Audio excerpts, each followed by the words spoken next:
तीन चीजों पे शुक्र बनता है। नंबर एक, वो जो छूट गया। शोर ना करें, ज्यादा बवेला भी ना मचाएं। देखें, गाड़ी में एक बैक मिरर होता है पीछे देखने के लिए, एक सामने विंड स्क्रीन होती है सामने देखने के लिए।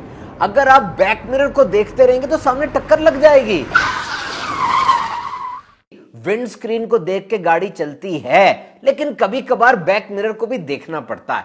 तो माजी की डेफिनेशन ये है कि माजी में वो बातें, वो चीजें जो मुस्तकबिल के लिए फायदेमंद है, उन्हें संभाल लें, बाकियों को ट्रैश कर दें।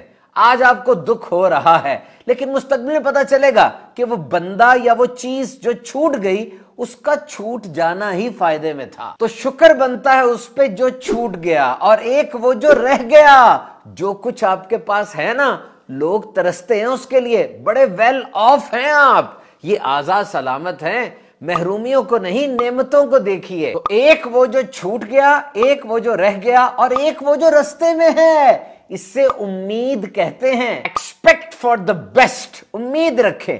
Wait for the right time and opportunity, सही वक्त का और सही मौके का इंतजार कीजिए। लेकिन इस इंतजार में फारिग ना बैठे रहें, बल्कि अपने आप को फिट करें, अपने आप को स्मार्ट बनाएं, अपनी सलाहियतों को बढ़ाएं, ताकि जब सही मौका और सही वक्त आए आप अच्छे तरीके से उसको पकड़ लें। तो शुक्र बनता है वो जो छूट गया, वो जो रह गया, और वो जो रास्ते में है।